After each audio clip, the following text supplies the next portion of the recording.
What if I told you that there was a build in Pilgrimmed that let you insta-kill bosses? And by insta-kill, I don't mean kill very fast. I mean kill the boss in one singular hit. You would probably roll your eyes and look at me like I was about to use some kind of a glitch. But the build that I made requires no glitches. As I'm about to show you, it can actually insta-kill the Sail Lord and most mid-game bosses. It can't be possible to do over 1200 damage to an armored opponent. Huh? Behold the One Punch Man build. Everything about this build is tailored towards insta-killing your enemies. As you can see, I just did 1330 damage to an ogre, and that's without the crit. If you do crit, you can do over 2500 damage with this build. It does come with a lot of downsides though. For one, the crit chance is only 27%. So to do max damage and insta-kill most bosses, you have to get quite lucky. Additionally, this build has negative defense. It has no way to heal. To do maximum damage, you have to be really low HP, and you have to be really good at the game to parry all the enemy's attacks, and know when you can finally hit back. There's no room for error on this build, so you may end up dying against really easy opponents. In exchange for all those downsides though, you get to do a ton of damage. I mean, who doesn't want to one-shot bosses? The way that this build works is by stacking together loads of damage multipliers. For that reason, we have to use Kendo, because it's the only fighting style which gives you a massive damage multiplier, with some specific accessories. The accessory that I'm talking about, Kendo Beads, gives you focus whenever you parry. Combined with all the other accessories which also multiply your damage, you can end up doing 2500 damage per hit, as long as you meet all the conditions for the accessories. Now the challenge comes in with actually trying to do that. Let me show you what the build actually is. So for the helmet we've got the Angry Viking, and for the armor we've got the Angry Liar. These two things give you the most amount of strength in the game. I thought about using the Chaos Cultist armor, which randomizes your damage, but I think that's just too much RNG. So for the Kendo Beads, when you parry attacks with Kendo, you gain 5 focus up to 75, which can multiply your damage by 75%.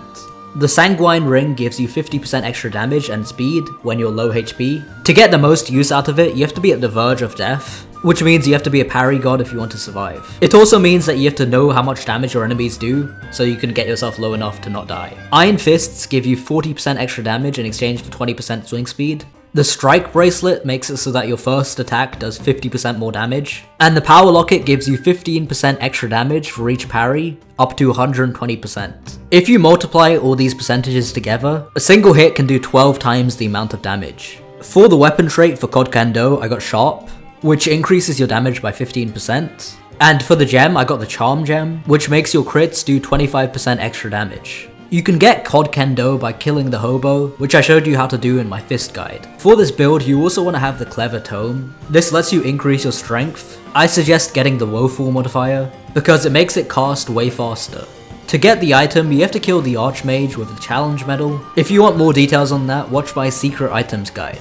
For the skills on this build, we want Fearmonger aced. Whenever you get hit, for the next 5 seconds, your hits against that enemy will deal 20% more damage. This is a really situational use in this build, because you lose stacks of focus when you get hit. So the only way to use this without losing damage is against bosses like Sail Lord or King Sampod, who you can parry multiple times really quickly to get your focus back. We also go Delicate aced. This gives you crit chance and crit damage. It's really a no-brainer on this build. On the defense tree, we've got Juggernaut aced. This gives you an extra 12.5% damage. And there's also Vexation, which caps your health at 50%. This makes using Sanguine Ring a lot more feasible. Let me show you how you can actually get all these items. If you have my Speed Demon build, equip that, because it's going to make this process way easier. So for the armor piece, the Liar, you go to the mountain and then find this NPC. He's hanging on a pull-up bar, you talk to him, and you ask him to teach you for 2,500 gold, and he will give you the Liar armor. Next up, we're going to go and get the Viking Helmet, teleport to the Cloud City, and then glide off the cliff until you see a labyrinth. Go to the bottom of it and then find the entrance, and then you can follow me. Once you reach the end of the labyrinth, you'll see a chest which has the Viking armor and the helmet in it. Try zooming out to the max so you can see where it is that you need to go. It may take you a while, but as long as you aren't like messing around and you have the speed build, you should be able to find the end pretty quickly. If you want to find it yourself, or if you already have it, then you can skip to the next timestamp.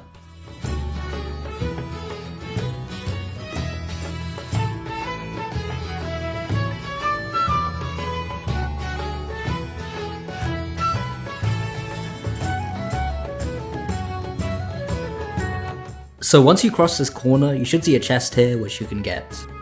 So for the next accessory, the Kendo Bead, you can buy it by talking to the hobo at the forest. You can only do this if you've already beaten him, which I have a guide on in my fist guide video. The Kendo Beads will cost you 10 emeralds, which you can get by farming the ores at the desert. It requires arcane essence, which you can get from Kai, and monk beads, which I'll show you how to get. Teleport to the mountain and try to go to the peak. This is where the rock Kwon-Do teacher will be. Once again, like the hobo, he will only give you the shop options if you've completed his quest, which I covered in my other fist guide video. Luckily for him, his items just require gold and iron, and you can get both the monk beads and the iron fist from here. So for the Sanguine Ring, you want to go to the observatory, talk to this guy over here, and you can craft it by getting harmed energy and an adrenaline ring. You can buy the harmed energy from that green merchant who spawns near the mirrors sometimes. You can get the adrenaline ring from the skeleton boss, which we've done a video on. For the power locket, you want to teleport to the savannah and go to the Big Iron Island. This is a gauntlet of bosses. You have to kill 5 bosses in a row, and once you do, you get iron coins which you can use to buy stuff from the store. One of the items there is the power locket, which is 15 iron coins. This should just take you one run of the Big Iron, but it is quite difficult, so you might want to bring a friend. And for the final accessory, the strike bracelet, it's a drop from killing these giant worms in the desert.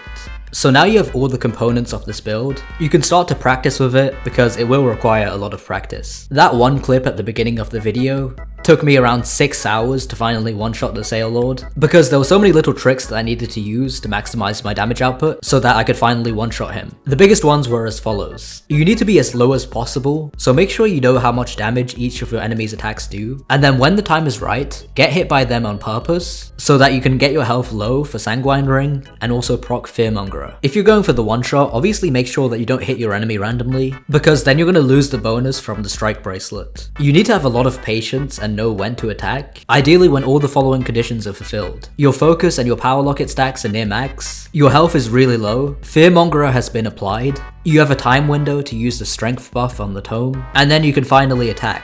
Depending on what kind of boss you're fighting, this can take minutes. If you're fighting an enemy with a lower health, like this Mondo Squid, it's fine to not use all of those things, because you can one-shot it anyways. It's just for the tankier enemies, like the Prism Troll, Granny, the ones in the 1 to 2k range. You want to max out on every single damage modifier, and you'll still probably only one-shot them if you manage to crit, which only has a 27% chance of happening, which is why this build isn't really the best. It's really hard to use and it still requires luck, but it's certainly the highest damaging build in the game. And while your friends may be able to kill bosses way easier than you, they do not get the satisfaction of having multiple thousand damage crits. Okay, that's everything for this video. If you did enjoy it, please consider subscribing to the channel. As I said before, I spent 6 hours trying to one-tap the Sail Lord, so I'd appreciate it if you guys did that. I might do a series on all the patterns on how to one-tap every single boss in the game. If you guys want me to do something else, let me know in the comments. I'll see you guys later. Peace out.